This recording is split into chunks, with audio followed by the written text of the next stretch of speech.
Up to the mountain of the Lord, come into his presence with thanksgiving, come with praise to his holy courts. Bowi, bowi, kala, bowi, bowi, kala. Bowi, bowi, kala.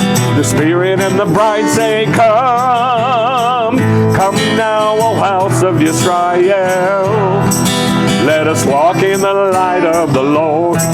Let us walk in the light of the Lord.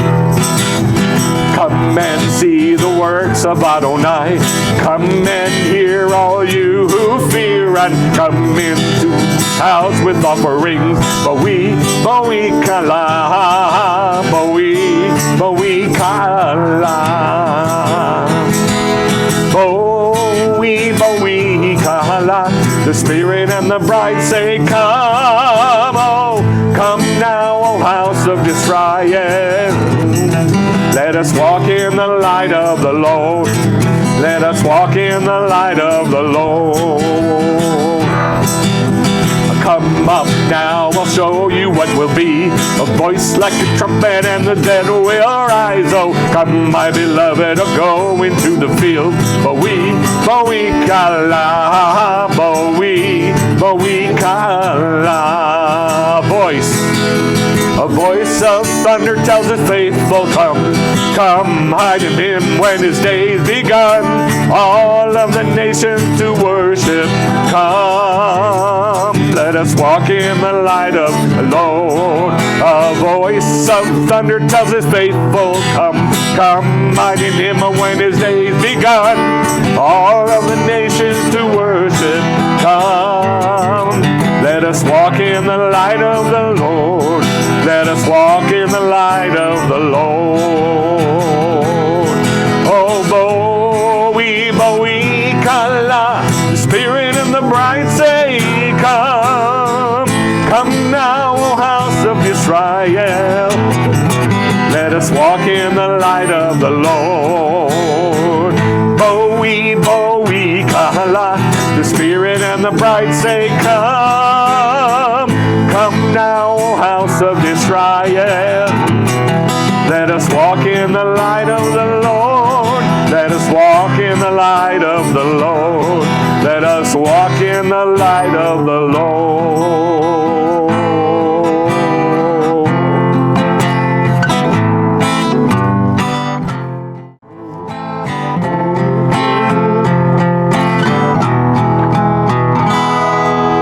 I brought you to the wilderness, brought you to myself, out into the desert arid land, out into the wilderness, desolate and dry, to hear me know my power and see my hand. Come to Zion, high and lifted up, come to the mountain of the King.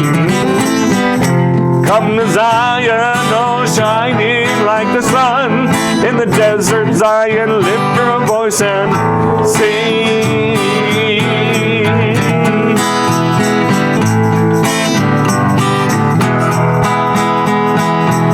The wilderness and desert will blossom and rejoice. Arabah is clothed with seed and flower. Ransomed of the Lord, we'll shout and we'll return. To Zion, see the Lord return in power. Come to Zion, high lifted up. Come to the mountain of the King. Come to Zion, oh, shining like the sun. In the desert, Zion, lift your voice and sing. Come, Redeemer, to Zion. Va'al Tzion goel Adonai. Va'al Tzion, Va'al Tzion. Come to Zion, lifted up and high. Come to Zion, Zion. Va'al Tzion goel Adonai. Va'al Tzion, Uva Tzion. Come to Zion, lifted up and high. Come to Zion, high and lifted up. Come to the mountain of the King. Come to Zion, oh shining like the sun in the desert. Zion, lift your voice and sing.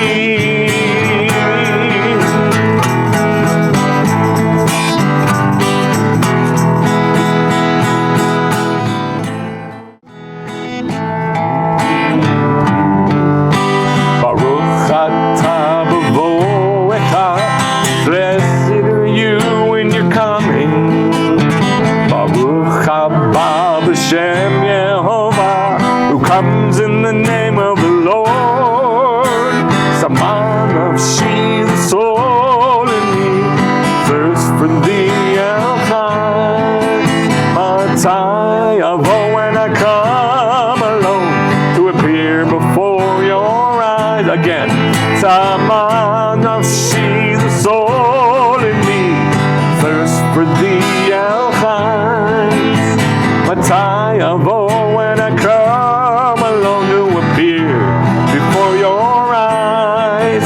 Saman of she, I thirst for thee, Elchai. Saman of she, I thirst for thee, Elchai. I will come in the strength of the Lord, your righteousness remember. I will tell of all your praise, your righteous ways I'll number. I come to your righteousness, oh Lord, you come in righteousness. I come to your righteousness, oh Lord, you come in righteousness.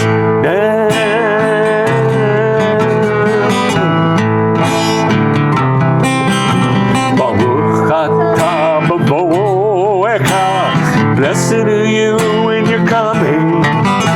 Baruch haba b'shem Yehovah, who comes in the name of the Lord. Zaman nafshi, the soul in me, the thirst for thee, Elchai. Matai avo, when I come alone to appear before your eyes. Zaman nafshi, I thirst for thee, Elchai.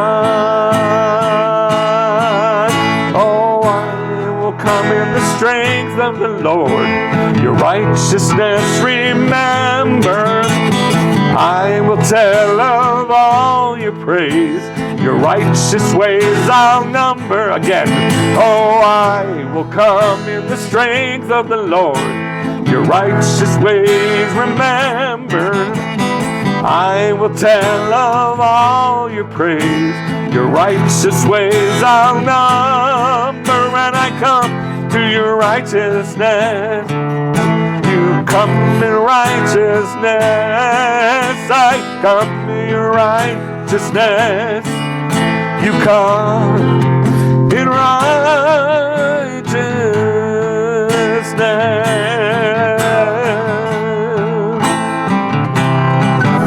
Saman nafshi, the soul in me, thirst for thee, Elchai. Matai avo, when I come alone to appear before your eyes again. Saman nafshi, the soul in me, thirst for thee, Elchai. Matai avo, when I come alone to appear before your eyes. Saman nafshi, I thirst for thee, Elchai. Saman nafshi, I thirst for thee, Elchai. Saman nafshi, I thirst for thee, Elchai.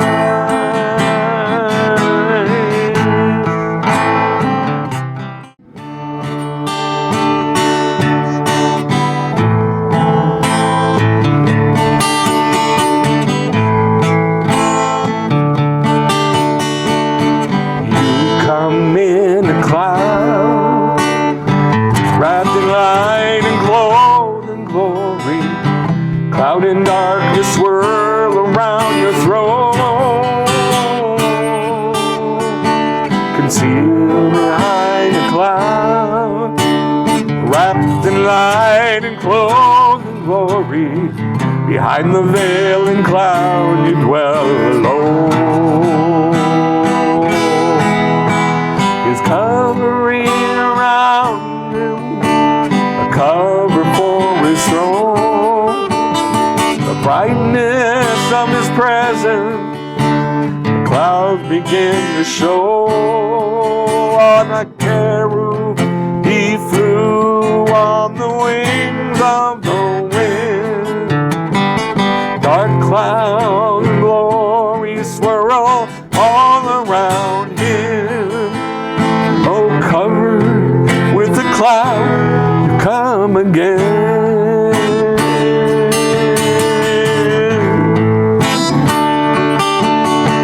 Enter with the cloud, behind the veil with prayers incense. Above the ark its cover you appear.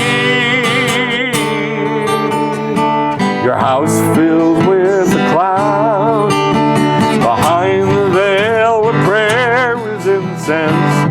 To your holy place you now draw near. Adonai, praise all around your throne, and Adonai, you in holiness alone, and Adonai, make your word and spirit known, covered by the cloud of your own.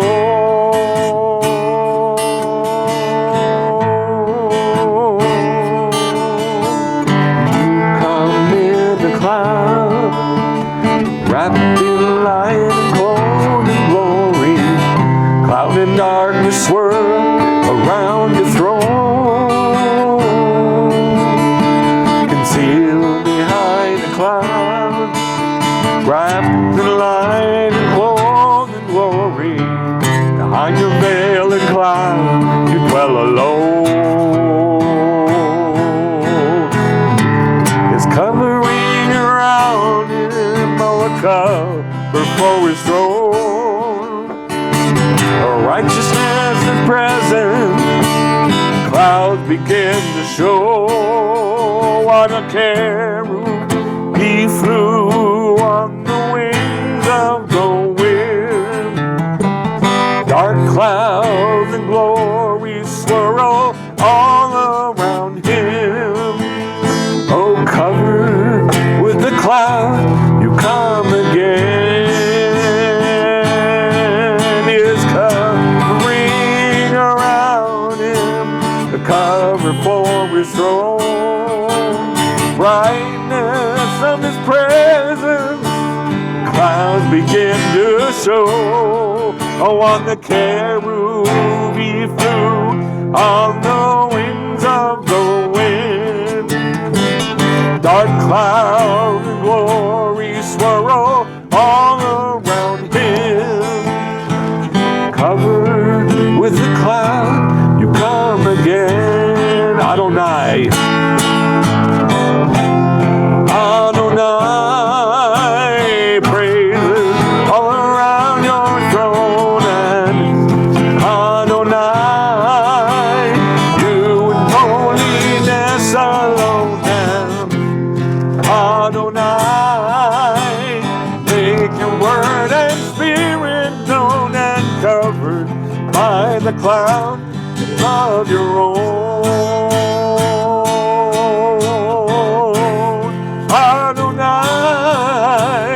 Praises all around your throne, and Adonai, you in holiness alone, and Adonai, make your word and spirit known, covered by the cloud of your own.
love your own.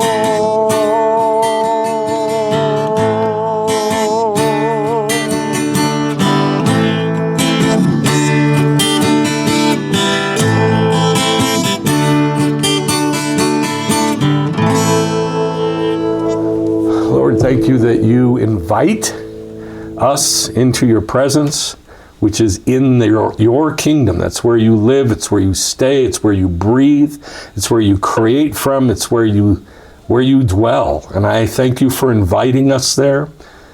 You invite us there every time we pray, you invite us every time we read, and I ask, Lord, that you would invite us there now, and you would show your body your day, in the name of Yeshua. Amen.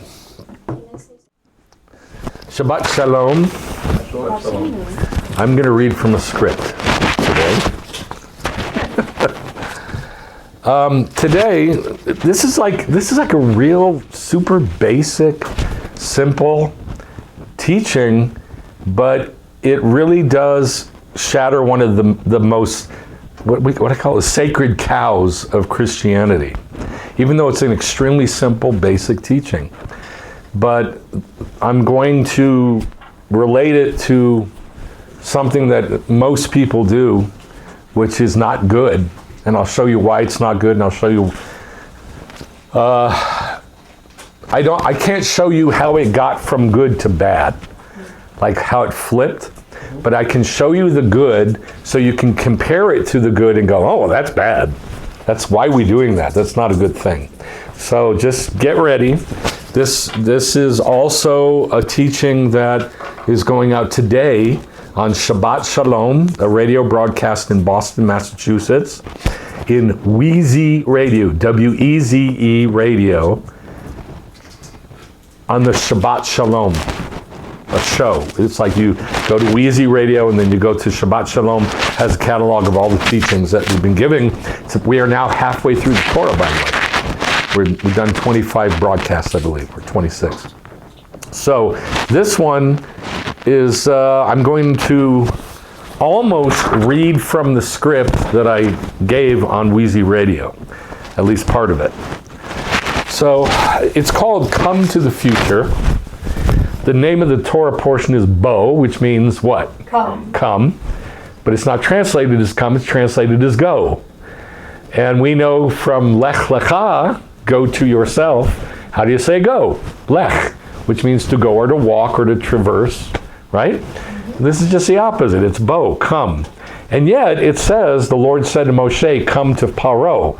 Well, if it says come to Paro, what does that mean? That means that God is right there with Paro, like standing behind his throne going, come Moshe and Aharon, come.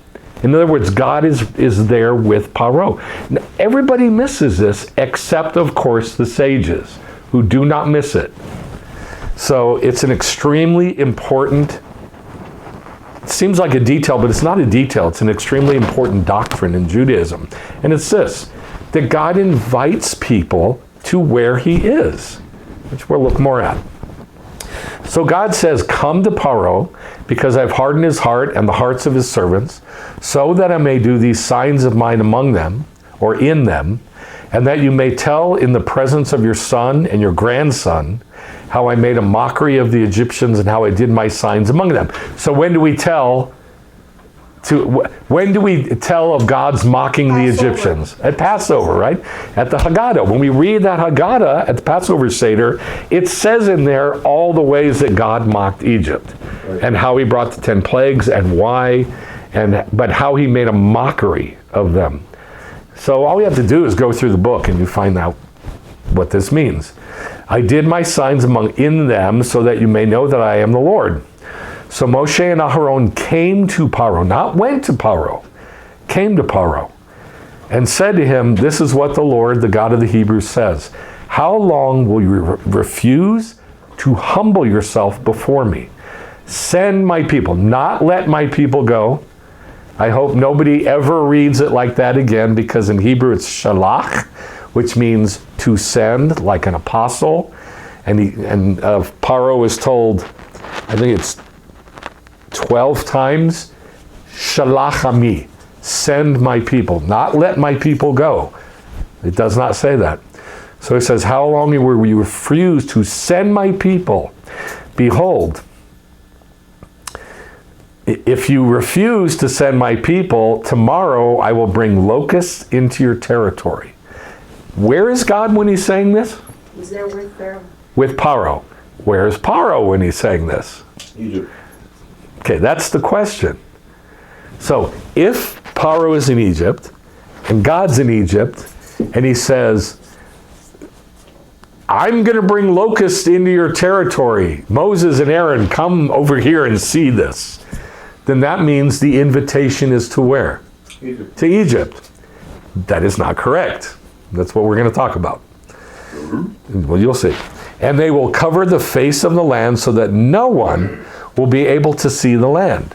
They will also eat the rest of what has survived, what is left from you in the hail, to you from the hail, and they will eat every tree of yours which grows in the field. What's a tree in the Bible? A person. Person. So this is the destruction of humans. Wherever this plague is going to be, it's this huge cloud of what look like locusts coming to kill people, because trees are people, to eat them up, to kill them, people. And but in that case, of course, in Egypt, it was like physical. It really did happen. But it's a prophetic of something in the future that's not physical, that it's different. It gets bigger, bigger, and bigger, and bigger until the end of the book, which grows in the field. Then your houses will be filled with them. With what? Locusts. Locusts, or what the locusts represent, together with the houses of all your servants and the houses of all the Egyptians. And here's the phrase we're going to come across again. Which neither your fathers nor your grandfathers have seen from the day that they came upon the earth until this day. And he turned and left Pharaoh. Now when we read that in American, we read that and go, oh, it's the worst that has ever been and there will never be anything like it. Right? Mm-hmm. Isn't that how it sounds? Yeah. Which you neither your fathers nor your grandfathers have seen from the day that they came upon the earth until this day. It's just incomparably bad. Not what it means. I'll show you that what it means is this is horrible, but it's going to be worse the next time. And the second one is horrible, but it's not as bad as the one that's going to happen the next time. It's a repeating picture that keeps getting worse and worse and worse. And I'll show that to you. So you just won't have to believe my word, take my word for it. So this is what I want to return to. Come, Bo. Before we look at the verses about Bo, I want to talk about this. And this is the reason that when I came to the Lord in 1979, Shavuot of 1979, 47 years ago, I came to the Lord at a time when there was no such thing as Judaism really Judaism in a Messianic congregation. It just didn't exist. They would do Jewish stuff. We would do the festivals. We would do Shabbat. We'd do some things of festivals and Shabbat, but not Judaism. We did not do Judaism. We didn't study Judaism. We didn't study the words of the sages. We thought that was rabbinic Judaism. You need to stay away from that. And this is how everybody thought. So even though we had a big congregation in El Paso, there had to have, I think we had at the height 120 people that came to this congregation back from 1980, 81, 82, 83, 84. And it was a big congregation of mostly Jews. But to Jewish people walking in, they'd go, oh, this is church. We got an ark, we got a Torah scroll, we're doing Jewish things, we're wearing talitot, we're saying some Jewish prayers once in a while, we're doing music that sounds vaguely Jewish. And a Jew walking in would say, this is a church. I want nothing to do with it. So on this radio broadcast that's airing today, I'm going to read some things from the script from this radio broadcast. It says this. The congregation I began in was led by a man whose mother was a Christian and his father was a Jew. He had the typical Christian upbringing, and he attended a Christian Bible college, and he was an evangelist who preached in dozens of congregations around the Southwest for years. This was his world. He ended up starting and leading this Messianic congregation that always teetered between a Christian church and a small Jewish havurah. Havurah means a small group, like a home group, and later a larger kehilah, or congregation. However, it never did see itself as a synagogue because of its tether and anchor to the body of Messiah and its Christian brothers and sisters and its Christian teaching and its focus on Jesus, even though we called him Yeshua. But toward the end, they did begin calling it a synagogue once in a great while. At the end of almost every single service, whether he was teaching in the congregation or in a church, he would always give an invitation. This is like foundational kindergarten for church life. You always give an invitation to have people do something. And the something is where I would always get caught up and confused. That's what he called it, and that's what so many pastors and Messianic leaders I encountered called it. They were inviting people to, and you'll have to excuse my clumsiness here, accept Jesus as your personal Lord and Savior, or believe in Yeshua and accept him into your heart, or receive personal salvation through the shed blood of Christ, and other phrases. But the invitation was always with words that I was completely unfamiliar with as a Jew, even as a secular American Jew. I have to tell you that even though every leader in my circles used these phrases, with the exception of two of the more observant Messianic rabbis, they made very little sense to me, these phrases. In fact, they made me nervous and edgy, and my mind questioned these words and concepts every time I heard them. But I was too intimidated and afraid to ask about where they came from in Scripture, and why an invitation was given, especially in what was then occasionally being called a synagogue, and in settings where dozens, if not hundreds, of Messianic Jews were gathered. They did it there too. This typical Christian invitation still makes no sense to me, 47 years later. There's no correlation or equivalent to it in Judaism. And what is really bothersome is that I cannot see this pattern in Scripture at all, anywhere.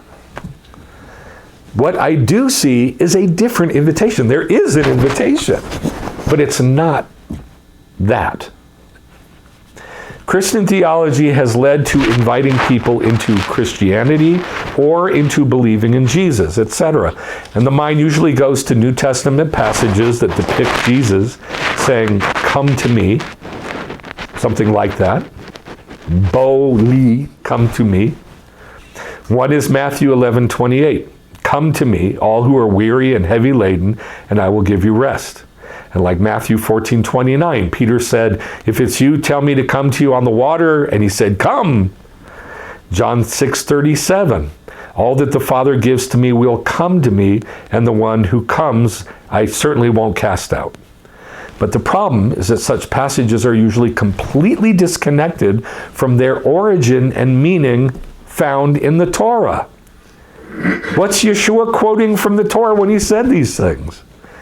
If one doesn't know the context, what Torah concept is coming to life, one shouldn't quote the verse, period. Because from these and other verses taken out of context, a seminal doctrine in Christianity is to, quote, come to Jesus as you are, unquote. One problem out of many with this belief is that it is totally disconnected from the Torah and the Tanakh. Why come to Jesus, the Shaliach, the sent one or agent of God, instead of to God himself? Remember, everyone that Yeshua healed and everyone Yeshua spoke to was not directed to himself, but to his Father, God. So should there be an invitation at all?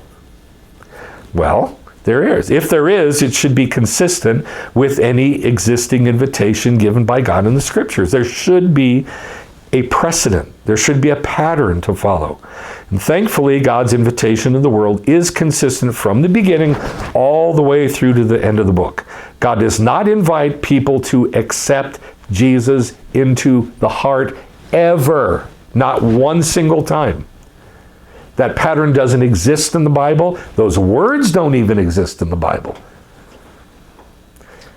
But rather, God always invites people into the same thing. Just like he did Moses and Aaron. He said, come to Paro and look at the plagues. So, where is he inviting him to? And that's the question.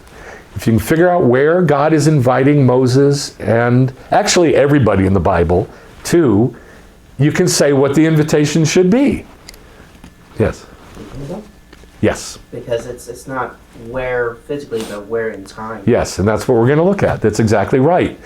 God says to everyone, every prophet, starting with Abraham, he says, come to the day of the Lord. And here, it's not the throne room of Pharaoh that he's inviting him into. He's saying, come to my throne room in the kingdom. Pharaoh's already there. And I'm going to show you why Pharaoh's there. I'm going to show you why the plagues are there. Because that's where they are. All right, does that make sense so far? Mm-hmm. Okay, that's the entire thing. So here's, I'm hope that when you see a church service on TV, or you're at one, or you hear one on the radio, or whatever, they always give an invitation, if it's Assemblies of God, or Baptist, or Foursquare, or a non-denominational congregation. They always give an invitation. It doesn't exist in the Bible. It shouldn't be done. If you want to invite people to come to know God and come to the kingdom, fantastic. But who's going to do that? And that's what should be done. All right. So, Bo always means come in the Scriptures. Genesis 6:13, the end of all flesh has come before me. Ketz kol basar, end all flesh. Ketz kol basar. Ba lifanai has come before my face. See the blue ones? That's ba. What does ba mean? Come. Come lifnai, to my face. Joshua 2:3, and the king of Jericho sent word to Rachav, saying, bring out the men habayim. It actually means the coming ones. It's translated who have come, but it's really ha, the, ba, come, plural, men. The coming men. The men who have come to you, who have entered your house, for they have come, ba'u. They, u means plural, ba, come, they. Ba'u, to search out the land. Now, by the way, I could give pages and pages and pages of these examples in the Bible. I'm only going to give you 3. And then a 4th one that leads into the next part of the teaching. Number 3, Psalm 100, verse 2. Come into his gates. Bo'u sha'arav betodah. With thank offering, betodah. Bo'u, plural, you guys, come. Bo'u sha'arav betodah. You guys come into his gates with a thank offering, betodah. All right. Deuteronomy 12 says, it doesn't say, you guys come, but it does have the word come, and it's like, you haven't come yet. That's how it puts it.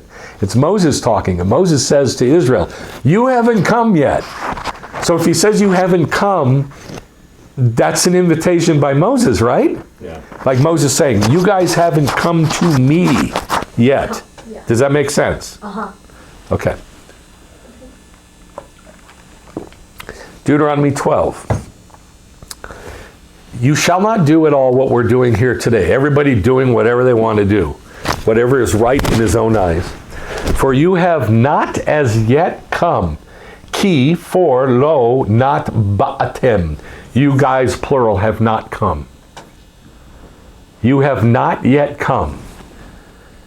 Ki lo ba'atem to the resting place, to the menucha, and the inheritance which the Lord your God is giving you. Well, what's the menucha? Kingdom. The kingdom, the day of the Lord. So Moses is saying, you guys haven't, he doesn't say you haven't gone to the kingdom, right? What does he say? Yeah, we come. You haven't come. So therefore, where's Moses? He's been there. And yet he's with them on the other side of the Jordan, Right. with them, saying, see over there, you guys haven't come to the resting place, the kingdom yet. Neither have I. I'm over here with you. So that tells us that the invitation is always toward, it's always toward the kingdom. When you cross the Jordan and live in the land which the Lord your God is giving you as an inheritance, and he gives you menucha, rest. And we've gone over this so many times. Hebrews 3:14 through 40. 14 through 4:10. I swore in my anger, they shall not enter my what? Rest. Say it in Hebrew. Menucha. For we who have believed enter that. Say it in Hebrew. Menucha. Just as he has said, I swore in my anger, they shall not enter my menucha. For he has said concerning the seventh day is the menucha. And God rested on the seventh day from all his works. And again in this passage, they shall not enter my menucha. Therefore the menucha is the seventh day. For if Joshua had given them menucha, he would not have spoken of another day, not another place, not another land, another day. After that, consequently, there remains a Shabbat menucha for the people of God. It is a time period that the invitation is for. It is not to accept the Lord Jesus Christ as your personal Lord and Savior, or whatever the words. I don't even know the words. It's been so long that I heard them. I don't believe in them. They're not true. Nobody accepts Jesus into their heart. Jesus doesn't go into hearts. What does Jesus do for us? Make your spirit One thing. Thank you. Say it louder. Makes your spirit Make your alive. spirit alive, period. That's it. That's it. The rest is between us and God. Yeshua makes somebody's spirit alive. That's it. He doesn't go into the heart. No Bible verse says he goes into the heart. So, what the invitation is and should be, and we need to learn how to do it, is to invite people into the kingdom so they can know the kingdom. I mean, just on a very superficial level, do you know how many verses there are about the kingdom in the Bible? More than 10,000. More than 10,000 verses about the kingdom in the Bible. So we should be inviting people into the kingdom so they can get to know it, because that's what God spent all his time talking about and inviting us into. So that's what our invitation should be, into this time period. Inviting into the day of the Lord. Okay, now that you sort of get an idea of that, what did the first verse say? Bo.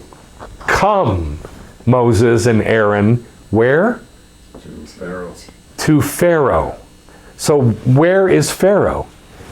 Kingdom. In the kingdom, in the menucha, in the day of the Lord. Some part of the day of the Lord. He's there, and God is there. And he's saying, you guys come there too.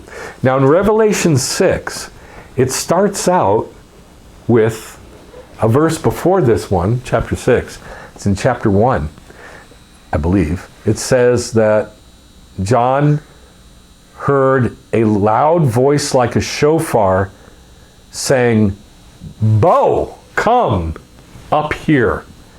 And he literally experiences the resurrection. And so for the whole rest of the book, where is he? Kingdom. In the kingdom. He's experienced the resurrection, which means he's in the day of the Lord. And for the whole rest of the book of Revelation, it's written from the kingdom. He sees it, he experiences it, he hears it, he writes down what he sees and hears and experiences, and it's all in the kingdom. Now in chapter 6, How many cherubim are there? 2. On the ark, there's 2. But in reality, how many are there? 4. Is there 4? There's 4. One has the head of a man, one has the head of a lion, one has the head of an eagle, and one has the head of a... Man. I said that. Man, lion, eagle, and Bull. bull. There you go. These are the cherubim. There's 4 of them. And they are on the 4 points of the throne, of God's throne. In fact, they are God's throne. And when he's in the kingdom, he's been taken in the resurrection, he's in the kingdom, in heaven, and he hears one of these 4 cherubim saying, Bo! And it's the first 4 years of the birth pangs. So, 6:1-7. Then I saw when the Lamb broke one of the 7 seals, and I heard one of the chayot. Chayot means living creatures, as it says in Ezekiel chapter 1. Yes? I'm thinking, wouldn't it be like Rosh Hashanah that this all begins? Yes. That he's seen him because, like we saw in Job before, that everybody has to go before the rod of the Lord, pass before him. Yes, it That's is what- Rosh Hashanah. Of so course, it's Rosh I should have said that. Of course, I thought it was a given. I'm sorry. Very good. It is Rosh Hashanah when he experiences the resurrection, because that's when the resurrection happens. So that's when he's seeing this stuff happen. So the first cherub says with a voice of thunder, Bo! I saw a white horse, and one who sat on it had a bow, like this kind of bow, and a crown was given to him, and he went out to conquer.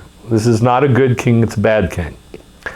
Verse 3, when he broke the second seal, I heard the second chaya saying, Bo! And a red horse went out. And by the way, you can know which one it is of the cherubim. You can know if it's north, south, east, or west. And you should know which cherub faces which direction. The man, the person with the face of a man is south. The eagle is north, the lion is east, and the bull is west. And we're supposed to know this. And so by the time we read this, we should know which angel it is speaking, which cherub it is speaking. So the second one says, Bo, and a red horse went out, and to him who sat on it, it was granted to take shalom from the earth, and that people would kill each other.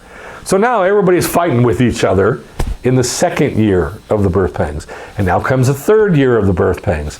When he broke the third, I heard the third chaya saying, Bo! And I looked, and behold, a black horse. He had a pair of scales in his hand.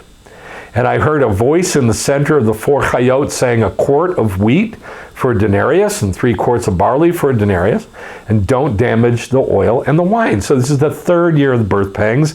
Now it's just like, you can't even get food. There's just no food to be found, and if you can, it's super expensive. Verse 7, when broke the 4th seal, I heard the voice of the 4th chaya saying, Bo! I looked, and behold, a gray horse, and the one who sat on it had the name Mata, death. And Sheol was following with him. Why would Sheol follow death? Because Sheol always follows death. When you die, where do you go? Sheol. So it has to follow him. Authority was given to them over a 4th of the earth to kill with sword, famine, plague, and wild beasts. Now, the reason I have this here, and I think it's so important, is because the book of Revelation starts with Bo. And you're going to see it ends with Bo. So why would the book of Revelation start with Bo? Because you're in the birth pangs, and all the chayot, all the living creatures and the angels and God are saying, come to what? The kingdom. The kingdom, the day of the Lord, the birth pangs.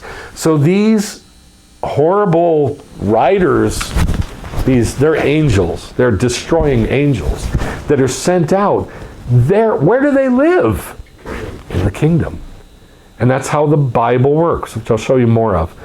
That every single thing that is written about, actually everything in the Bible, lives in the kingdom. And that's where God talks about it from. He shows us it from the kingdom. Now, the end of the book of Revelation How does it end? The New Jerusalem comes down, yeah? And it describes the New Jerusalem. Well, in chapter 22, it's talking about the New Jerusalem. And look what it says. These are the last words of Yeshua in Revelation. The Spirit and the bride say, Bo. Why? Because now it's the good part of the book of the kingdom. This is the bad part of the kingdom. And the whole rest of the book of Revelation is the bad part. It's the birth pangs. But now it's after the birth pangs, and we're being invited again into the day of the Lord. Only it's the good part of the day of the Lord. The good part of the Menucha. The Spirit and the bride say, Bo. And let the one who hears say, Bo. And let the one who is thirsty, Bo. Let the one who desires take the water of life without cost. This is from Isaiah 55:1. And it's talking about the Menucha, the rest. So it's the the day of the Lord is bookended with Bo and Bo. At the beginning, everybody's invited to the birth pangs. At the end, everybody's who's left is invited to the Menucha. So anytime you see come in the Bible, what are you talking about? The day of the Lord, the kingdom, yeah. So, why are prophecies written in past tense in the Bible? You're going to love this quote. Prophecy goes forward, but it also goes backward. Yeah, prophecy goes forward and backward, but there's a reason for it in Judaism. You know, like Isaiah 53, who has believed, past tense. He grew up, past tense, before him like a root from dry ground. He was pierced for our transgressions. He was bruised for our iniquities. And can you...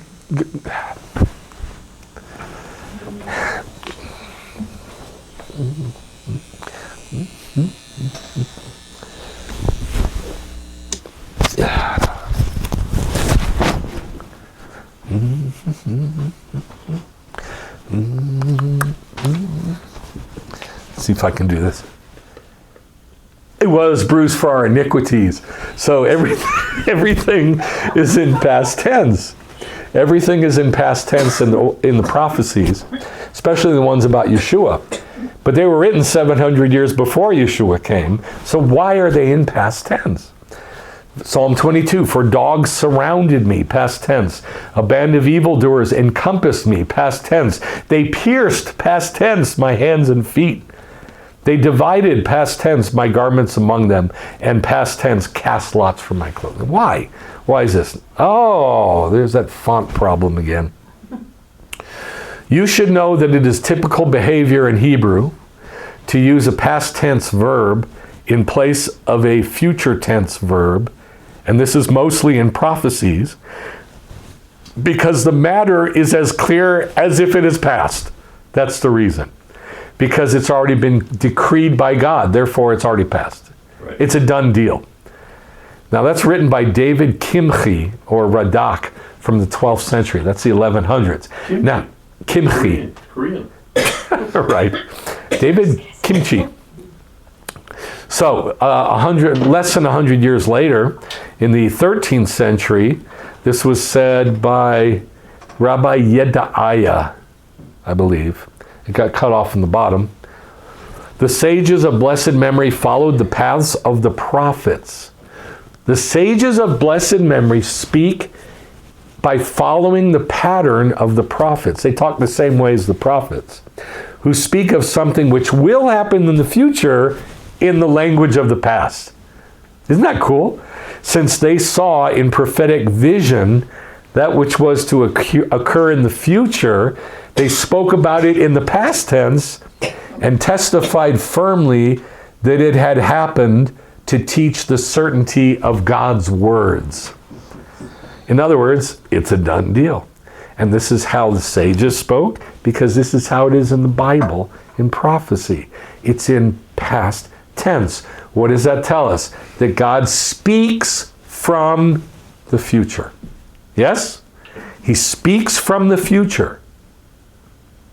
Therefore, if a prophet speaks, where should he be speaking from? The future? Right.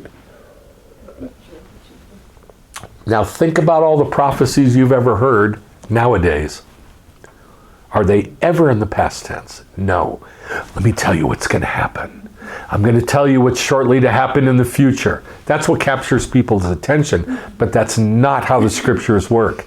If it's really from God, it's about the same subject that's in the scriptures.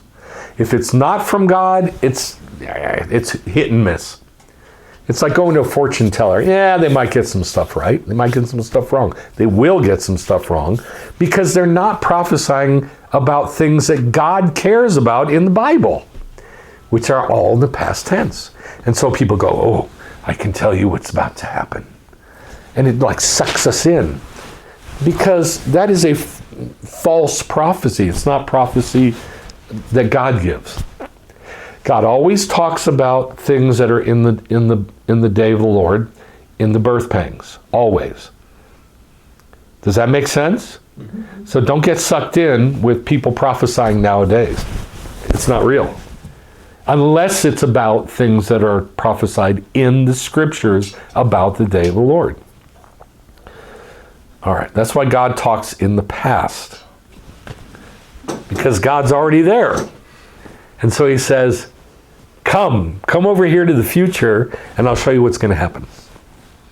Verse 15 in the Torah portion says, for they covered the face of the whole land so that the land was darkened, and they ate every plant of the land.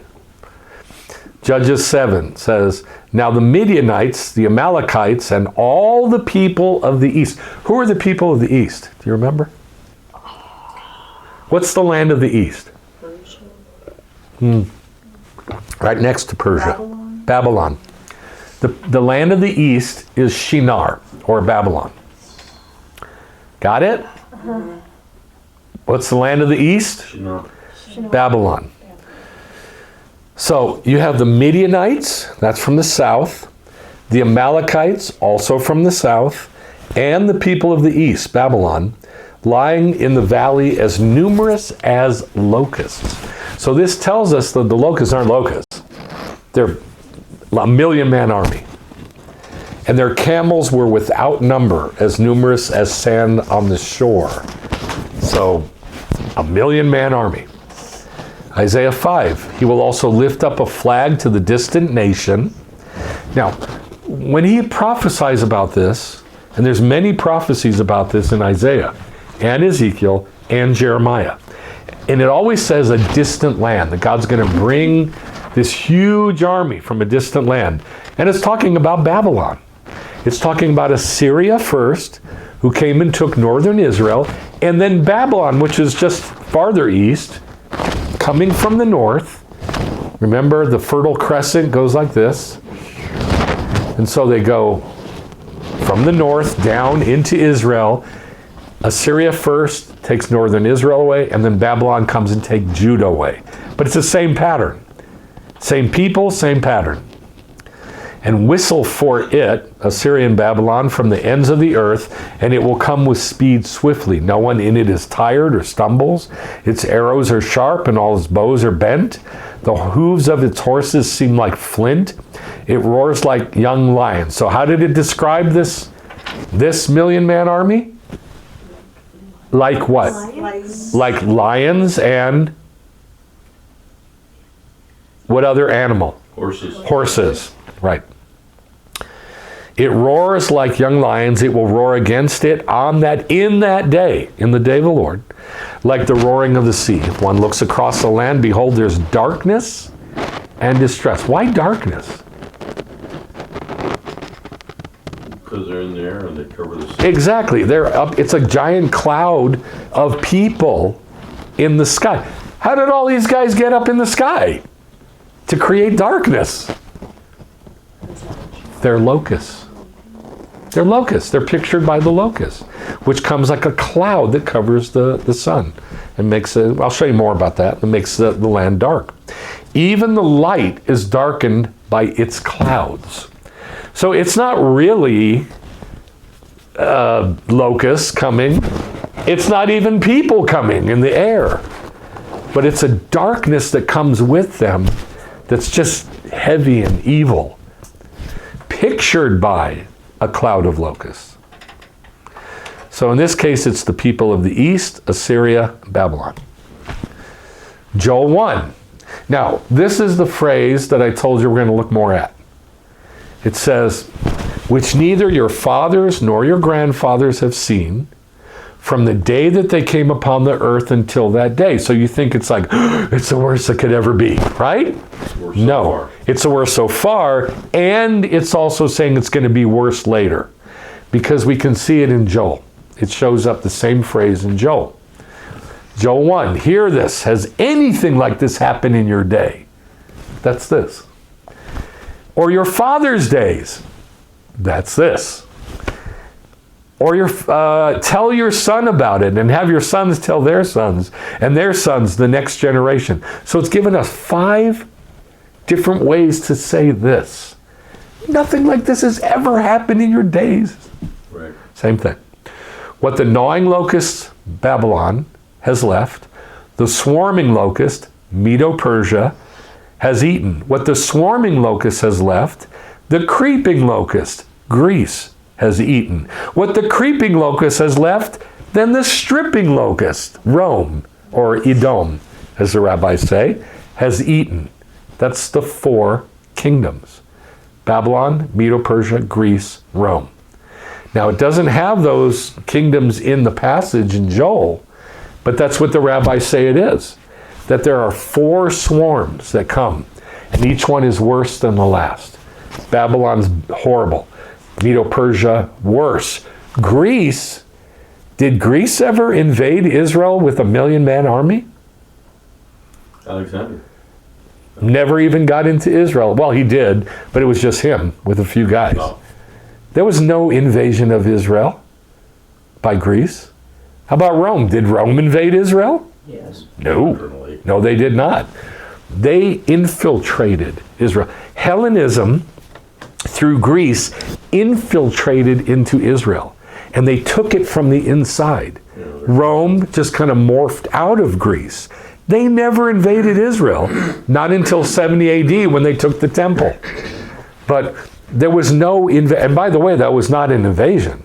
They came with, 30,000 soldiers, and then they added another 10,000. Over time, they built up their forces.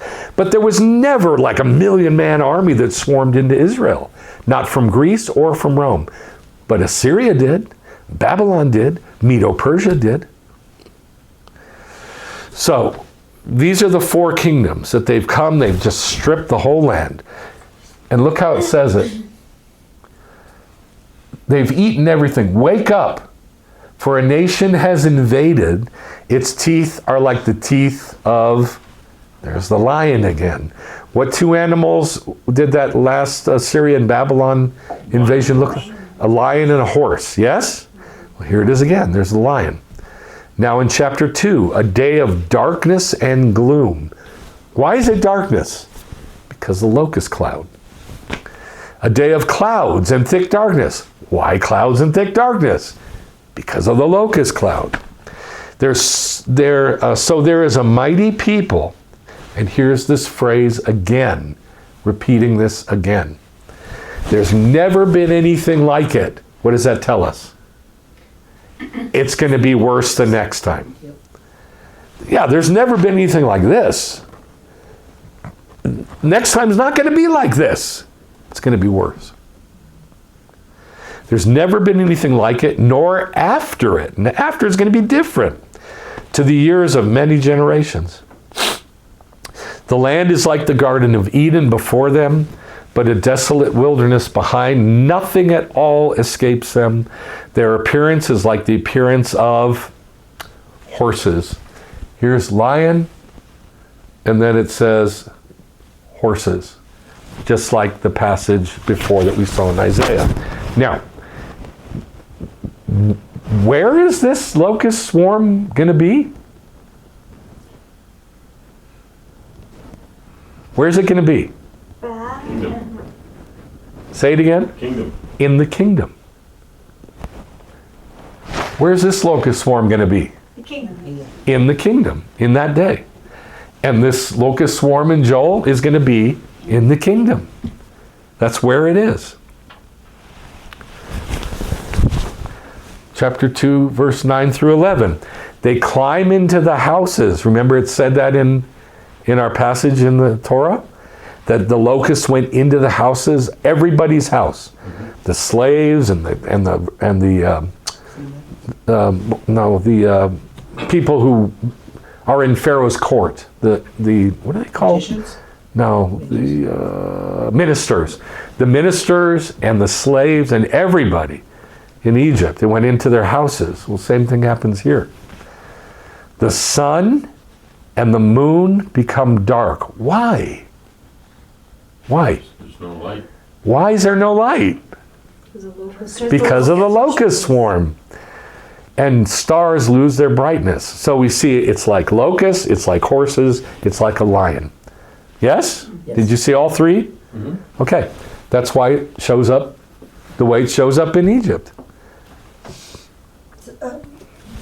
So like you stop and think that the sun is what brings us a light. The sun is a picture of God, and here the locusts are covering up that light from coming in. They're covering up, our ability to see God through what the locusts are doing. There's that verse that we say at Sukkot, in your light may we see light. Yes? That always confused me, that verse. In your light may we see light. That's what's being taken away. The ability to perceive anything the way God wants to show it is being taken away. We'll get to that in a bit.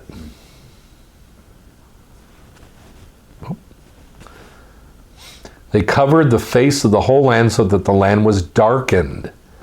So the same thing's going to happen. It's not a locust swarm. Let me say it this way. For every man on earth that's coming in this army, there's a demon above.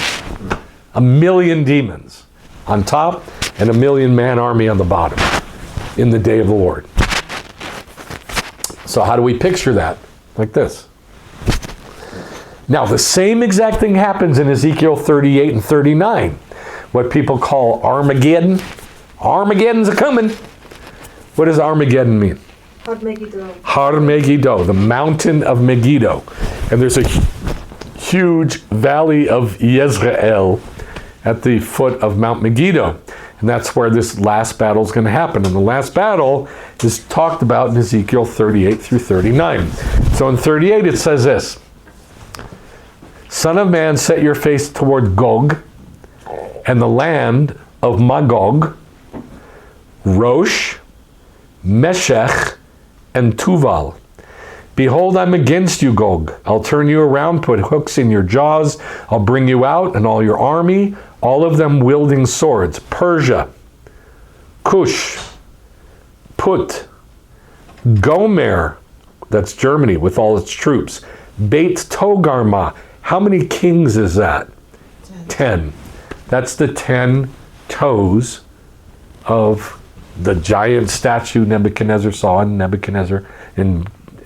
Daniel chapter 2. It's also the 10 horns that are on the beast seen in Revelation 13. There's 10 of them. These are the 10. And by the way, every one of these is a child of Edom. And you will go up, verse 8 through 9. In the latter years you will what? Come. Not go. You'll come into the land. You're going to come into the birth pangs. You're going to come into the land in the birth pangs. Yeah. And the land restored from the sword. And you will go up. You will come up like a storm. You will be like a cloud covering the land. Men in warfare don't float. They're on the land. And so because of this, people say, well, it's like 1 million helicopters and airplanes. No, it's not. Because it's pictured by locusts, which are kosher, the only kosher creeping thing we can eat. And they're covering the whole sky, and they're taking away all light. It's not real. It's not physical. You'll come up like a storm. You'll be like a cloud covering the land, you and all your troops. verses 14 through 16. In that day, when my people Israel are living securely, you will come from the remote parts of the north, a mighty army. Didn't Assyria come from the north? Didn't Babylon come from the north? You'll come from the north against my people like a cloud to cover the land. In the last days, I will bring you against my land. All right, we've seen the first one was Egypt. So Egypt, like the plague of locusts comes in Egypt. And then laid on top of that was what? What was the first attack? From the east. Assyria in the book of Isaiah, yes? What came after that? Joel, Assyria. That's the Assyrian invasion in Joel. So again, we have the Assyrian invasion in Joel. Now what? On top of that, Ezekiel 38 and 39, which is the 10 kings coming from the north. That's enough, yes? 4 witnesses, is that enough to tell you that it's going to happen again in the day of the Lord? Yeah. There's another one. Revelation. When he's in the day of the Lord and writing what he saw, John sees it happen again in the birth pangs. He sees it. And he writes it in Revelation. But I want you to look at this picture first. This is from a page of the Haggadah. It almost looks like a man that's in the form of a locust, you know? Right. Well, that's because they drew it stupidly. Oh. I don't mean stupid. I mean stupidly, like very childlike. And they did that on purpose. But if you look at that face, what does that face look like? Like a lion. Like a lion, right? And it's got the mane and then the locust body, yes? Look what it says on the bottom. Says the Midrash, the teeth of a locust are the teeth of a lion. How can the sages say that in the Midrash? We just read it. Where? In the prophecies. Where? I forgot which one it was. Okay. One was lying. It was in Joel Huh? and it was in Isaiah, both. Remember? It roars, where'd it go? It roars like young lions and it's like a horse, but we know it's a locust. And then in Joel, what did it say? It says, its teeth are the teeth of a lion. So, yeah, the Midrash says it because the scriptures say it. The teeth are the teeth of a lion. So it's not human. This is not human. No. Blood and frogs and lice and wild beasts and pestilence and boils and hail and locusts and darkness, slaying of the firstborn. It's not real. It did happen in reality. But it's not real. It's a prophecy of what's going to be. Just laying one prophecy, one right on top of the other, so we can see the same picture. Okay, so what does he see in Revelation 9? The 5th angel sounded. What year of the birth pangs is it? 5th year. What? 5th year. 5th year. So what year is that? 2004. 6,000. 6004. 6005. 6001, 6002, 6003, 6004, 6005. So 6005. The 5th angel sounded, and I saw a star from heaven which had fallen to the earth, and the key to the shaft of the pit, the bore, was given to him. He opened the shaft. There are many prophecies about the bore, the pit, especially in Ezekiel. Was given to him. He opened the shaft of the bore, and smoke ascended out of the shaft like the smoke of a great furnace. What is that? What's that smoke? What is it? Oh, it's all the demons. It's the locust swarm. Yeah. So it should say something about locusts, shouldn't it? Yes? Yeah. Okay. Smoke ascended out of the shaft like the smoke of a great furnace, and the sun and the air were darkened from the smoke of the shaft, just like we saw in Joel. Then out of the smoke came locusts. There they are. There they are. Upon the earth, and power was given to them as scorpions of the earth have power. The appearance of the locust was like, there it is, horses. prepared for battle, just like Joel said, just like Isaiah said. And on their heads looked like crowns, like gold. And their faces were like human faces. So that's why it was drawn the way it was. Right. They had hair like the hair of... And by the way, this was drawn by Jews. This is in the book of Revelation, the Christian Bible. So that's why they drew it like childlike. So it kind of looks like a human. Because this could already be seen in the prophets. The appearance of the locusts was like horses prepared for battle. Their faces were like human faces. They had hair like the hair of women. Does anybody know what that's quoting? Offhand? No? Deuteronomy 33.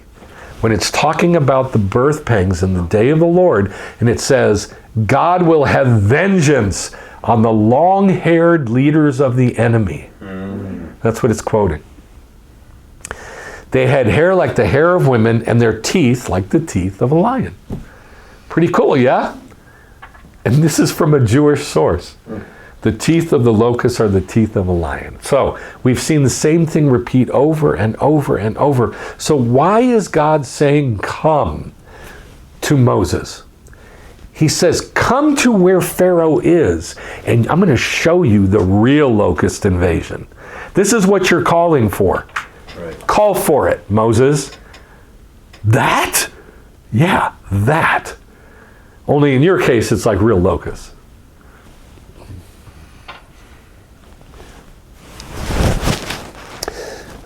Then the Lord said to Moses, reach out with your hand toward the sky, so that there may be darkness over the land of Egypt, even a darkness which may be felt.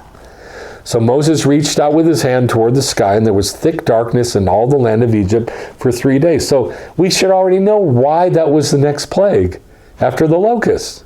Why? Because the locusts darkened the sky. And so the next plague acted out was this darkness where all light is taken away. Now, this always troubled me for a long, long time. It's like, how dark can it get? I mean, dark is dark, but it's not physical darkness. It's a spiritual darkness, which I don't know. I mean, I know a couple of you have felt it. I've felt it a couple times, and it's like, I can't even describe it. It just gets inside of you, and it's like absolute, complete, and total hopelessness. No light, no hope, no positive anything, not even a glimmer of anything positive. And it's so deep and so dark that you think you can't get out. Imagine that going on for 3 days. You don't want to move. You can't. You're just paralyzed with. I want to say fear, but it's not fear. No, it's stronger than that. It's way stronger than a fear. It's Oppressive. Hopelessness. Yeah, I think the root of it is just absolute hopelessness. Just why? Who cares? I don't care. I can't move. I don't want to move. I don't care. Nothing good's going to happen. It's all going to be bad from here. Only it just gets worse and worse and worse. I only felt that a couple times in my life, and only for a few minutes. So this is what one of the rabbis says anyway. This is Rashi. And the Agadic explanation interprets Vayamesh in the sense of Mamashish. Mamashish bat Saharim. Those ones that are groping at midday or feeling. Mamash, you ever heard the Jewish, the rabbis teaching on the Jewish teachings online? They always go, and mamash, there was a thing. You ever heard that? Mamash? I remember that. They'll be talking and just out of nowhere they'll go, and look, I experienced the mamash, you could feel it. Mamash, this is true. They were telling me this. Huh. It means to be felt. It means something you feel very deeply. Mamash. So in Hebrew it says, Mamashesh Batsaharim, the ones feeling at midday. The darkness was double and then redoubled again. And so thick that it was, you could feel it. Mamash. You could feel it. There was an opaque dark. You know what opaque means? You just can't see through it. An opaque darkness for 3 days. Literally, darkness of intense darkness. In other words, there's no way to explain this, really. That no man could see his brother. No connection with another human being. You are all alone. I know you have heard many, many times Christians describe hell. And they always say it's the same thing. Totally cut off. Total alone, isolation. Just so deep that you can't even describe it. That's what this is. That's what this is. And That, I heard a teaching this week, and could that be like that darkness, like a blindness? could it be a blindness? Well, they were blind. I don't know how else to say, how to answer that. They were blind. They couldn't see anything. Yeah. No man could see his brother. I mean, no connection with anybody for those 3 days, and a further 3 days of darkness with a greater intensity. You don't read that in the scriptures, right? So how many days of darkness? 6. Okay, what they mean is 6 during the day and 3 during the day and 3 during the night. That's what it means. 3 during the day and 3 during the night, so that no one could rise from his place. He who was sitting couldn't stand up. He who was standing couldn't sit down. Just don't want to move an inch. It's disabling. Disabling, yeah. And why did God bring darkness on the Egyptians? Now this is strange. This is a twist. For there were in that generation wicked people among Israel who didn't want to leave Egypt. Right. And they died during the 3 days of darkness. And then it goes on to say God didn't want the Gentiles to see that. And so he kept it dark until... And there's other reasons too that they bring up for that darkness, to make a separation between the Jews and the Gentiles. Now, I wish this wasn't cut off, but in Revelation 8:12 it says, a fourth angel sounded. So this is the year before the locust swarm, yes? Going back a year.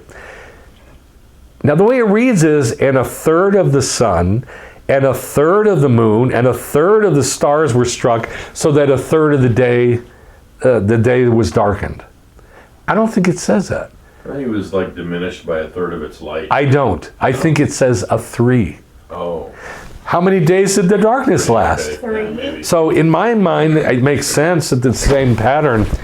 The fourth angel sounded, and a 3 of the sun, and a 3 of the moon, and a 3 of the stars were struck, so that a 3 of the day, or 3 days, was dark. You couldn't, yeah. Now that's just a theory I have. It makes sense with the pattern.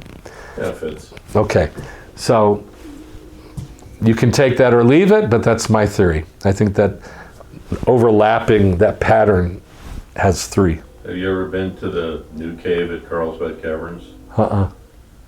They haven't developed it inside, so you have to go in with flashlights. Oh, really? And when they guide you, it's a guided tour. Yeah. You have to go with a guide and register for it. And you go in, and once you get in, like, I don't know, part of the way, everybody kill all your flashlights. Oh. And it is as dark as could be. You can't see your hand in front of your face. Absolute pitch darkness. Because you're like a mile underground and there's nothing in there. In Colorado, remember when we went to that Yeah. cave? It was like that. It was chilling. Okay. Because Yeah, it's Okay. like a constant 70 I have a question for you. Darkness is so deep. I have a question for you. So you got people in a cave, Yeah. kill all your lights. Right? Can you talk? Oh, yeah. you Okay. can- How come these guys couldn't communicate with each other Because it was thick. in Egypt? It was Think thick. about that. All they had to do was go, Sam, are you there? Yeah, I'm here. Right. Are you there? Yeah. George, are you there? Right. Yeah, I'm here. But they don't. Nobody says a word to It anybody was paralyzing. because it's paralyzing. It even paralyzes their vocal cords. No connection with anyone. Right. Because if you can talk to people, you can sort of figure out, look, there's a wall over here somewhere. Why don't you make your way over here? You can kind of figure. But nobody did. So it's really not a darkness that we can even relate to, even in a situation like that. Yeah. Revelation 9, he opened the bottomless pit, and smoke went up out of the pit like the smoke of a great furnace, and the sun and the sky were darkened. Revelation 16, the fifth angel, same year as the locust swarm. The fifth angel poured out his fire pan on the throne of the beast, and his kingdom became choshech, darkened, and they gnawed their tongues because of pain. I do not know what that means. I haven't found that in the Tanakh. I've read 2 verses in the Tanakh that talk about biting their own tongue in the day of the Lord, but I can't figure out the correlation yet. Joel 2, the day of the Lord is coming, a day of darkness and gloom, a day of clouds and thick darkness. That's why the day of the Lord is a day of darkness and gloom and a day of clouds and thick darkness. Because the bore is opened up, the darkness comes out, the locusts come with them, darkens the whole world. But remember, the year before is when it became dark, remember? Mm-hmm. The 4th year. The 4th angel sounded. That's the 4th year of the birth pangs. So it's dark the 4th year, and then the darkness comes up with the locusts in the 5th year. Here it is again, the 5th year becomes darkened. And then Joel 2 says the day of the Lord is a day of darkness and gloom, a day of clouds and thick darkness. That's why it's dark in the day of the Lord. That's why it's always described as a day of clouds and thick darkness. Just picture the locust swarm. Yes? Do we see this with like Elijah? Because I know, like after he shut the heavens stuff like that, he became so scared that he ran, and then later argued with God, like, "Hey, I'm here by myself." It's like, dude, there's 750 prophets in the mountain, like that. Yeah, there is some correlation, but the difference is, did it debilitate him? No. He still acted, he still worked, he still spoke, he still climbed Mount Sinai to go into the cave. Right. He still was able to act and do, so it's a little bit different. Okay. But yeah, there is some correlation. All right. Well, let's read here some more. There's a great and mighty people. There it is. There's never been anything like it, nor will there ever be again. So again, that phrase keeps coming up to say it's going to be worse. Their appearance is like the appearance of horses. Before them, the people are in anguish, and all faces turn pale. That's the birth pangs. The heavens tremble, and the stars lose their brightness. Now you know why the sun and the moon and the stars go dark. Because of the invasion. The Assyrian invasion in the day of the Lord.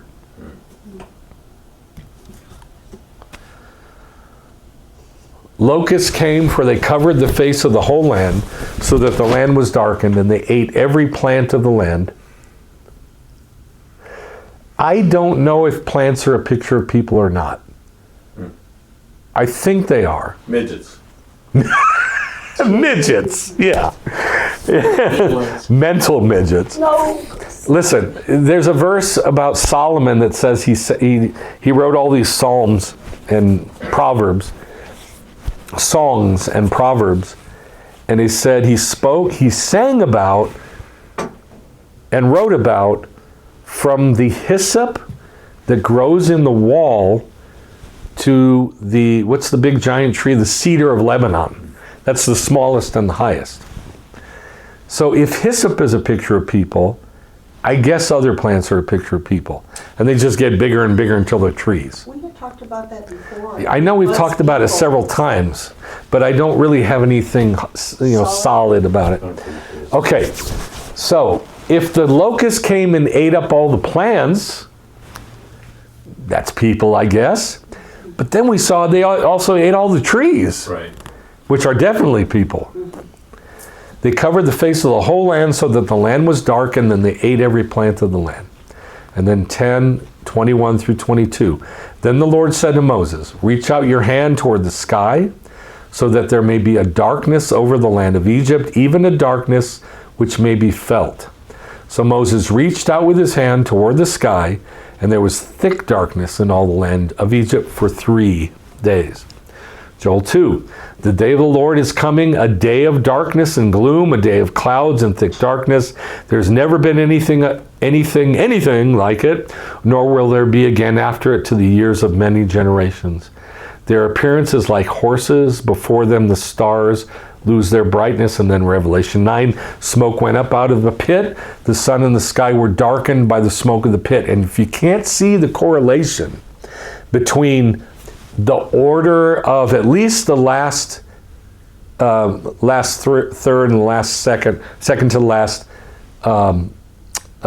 plagues, then I didn't do a good job, because there is absolutely clear and precise correlation. This Torah portion has the last 3 plagues in it, which is locust, darkness, and the death of the firstborn.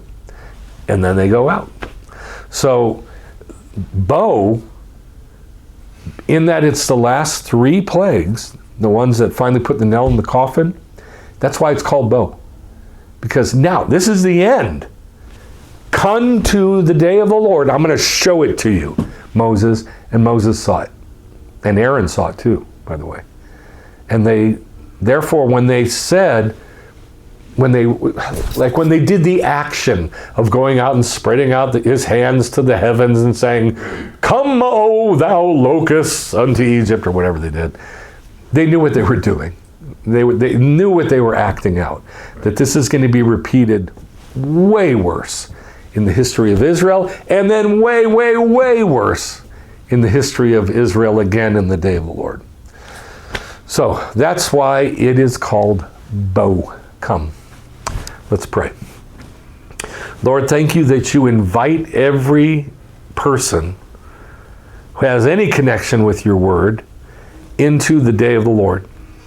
Not into believing in Jesus, but into the day of the Lord. I thank you, Abba, that you show Yeshua through Judaism, and you show the day of the Lord through Judaism. And so without doing Judaism, it's impossible to see the 2 most important things in the universe.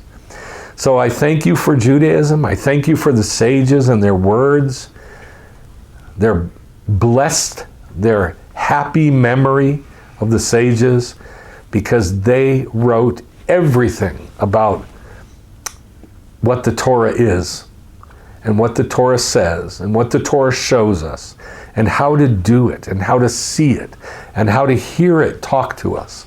And I ask that you'd open the ears of your people all over the earth to see and hear the day of the Lord. Not their own life, not their own problems, not their own ministries and wealth and what they want to do, but what you want to show us, the day of the Lord, the kingdom. In the name of Yeshua, amen. Thank you, Abba.